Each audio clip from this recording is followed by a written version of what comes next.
Hi hello friends, இன்றைக்கி இந்த வீடியோவில் நம்ம என்ன பார்க்க போகிறோம்னா, ஜிவி பிரகாஷ் மற்றும் சைந்தவியோட டிவோர்ஸுக்கு பலவிதமான காரணங்கள் சொல்லப்பட்டுட்டு வந்த இந்த நிலையில் அவங்க டிவோர்ஸ் ஆகி டிவோர்ஸ்க்கு அப்ளை பண்ணி 1 இயர் கழிச்சு அவங்களுக்கு டிவோர்ஸ் கிடச்சிருக்கு. இதில் வந்து ஜிவி பிரகாஷ் வந்து கோபிநாத் சார்கிட்ட ஒரு இன்டர்வியூவில் என்ன சொல்லியிருக்காரு அப்படின்னா, நீங்கள் ஏதாவது டிமாண்ட் பண்ணியிருக்காங்களா சைந்தவி உங்ககிட்ட அப்படின்னு சொல்லிட்டு கோபிநாத் சார் கேட்டதுக்கு, சே அந்த மாதிரி எந்த இதுவும் பண்ணலை, இது ரொம்ப மியூச்சுவலாக பிரிஞ்ச விஷயம் அப்படின்னு சொல்லியிருக்காரு.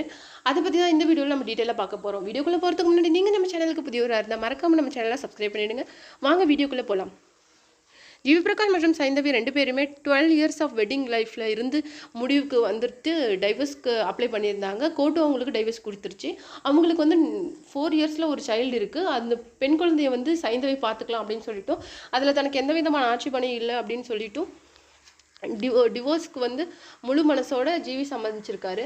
அது மட்டும் இல்லாமல் ஜிவி கிட்ட கோபிநாத் சார் வந்து ஒரு கேள்வி கேட்டிருக்காரு.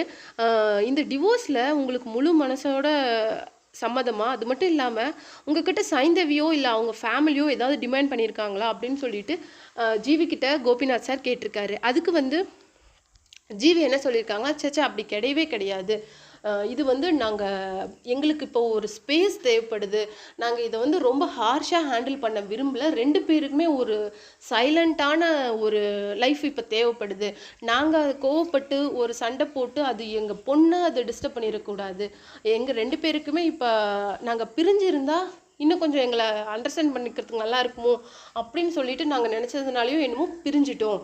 மற்றபடி சைந்தவியோ அவங்க ஃபேமிலியோ என்னை எந்த விதமான டிமாண்டும் பண்ணல. அஃப்கோர்ஸ் இப்போது நடந்துகிட்ருக்கிற நிறைய டிவோர்ஸில் வந்து மெயினாக டிமாண்ட் பண்ணுறது தான் ரொம்ப ஹைலைட்டாக இருக்கும். கிட்டத்தட்ட அவங்களுடைய மொத்த இதில் பாதியை கூட கேட்பாங்க.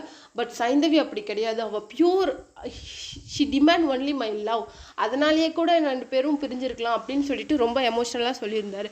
அதுக்கு வந்து கோபிநாத் சார் என்ன கேட்குறது, உங்கள் கெரியர் வந்து மியூசிக்கில் போக விரும்புகிறீங்களா இல்லை மூவிஸில் கான்சன்ட்ரேட் பண்ண விரும்புகிறீங்களா அப்படின்னு சொல்லிட்டு கேட்டதுக்கு, இல்லை நான் 2லையுமே கான்சன்ட்ரேட் பண்ணுறேன், எனக்கு மூவிஸில் பண்ணுறது ரொம்ப பிடிச்சிருக்கு அப்படின்னு சொல்லியிருந்தார். அது மட்டும் இல்லை, கோபிநாத் சார் வேறு என்ன கேட்டிருக்காருன்னா, நீங்கள் வந்து மியூசிக் பண்ணுறது தான் உங்களுடைய ஃபேன்ஸ் ரொம்ப விரும்புகிறாங்க அப்படின்னு கேட்டதுக்கு அவர் என்ன சொல்லியிருக்காங்கன்னா, எனக்கு பிடிச்சதை நான் பண்ணணும், இது என்னுடைய பேஷன், அதை நான் விடமாட்டேன், பட்டு மூவிஸில் பண்ணுறது ஒவ்வொரு கேரக்டருக்கு இம்பார்ட்டன்ஸ் கொடுத்து பண்ணுறது எனக்கு பிடிச்சிருக்கு, டே பை டே நான் அதில் இம்ப்ரூவ் ஆகிட்டே வரேன் அப்படின்னு சொல்லிட்டு எனக்கு ஒரு ஃபீலிங் இருக்குது அப்படின்னு சொல்லியிருக்காங்க.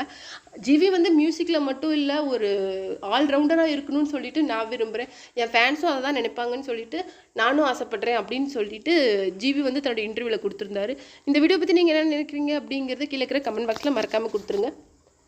மறக்காமல் சிபி ட்ரெண்டிங்கை சப்ஸ்கிரைப் பண்ணிவிடுங்க.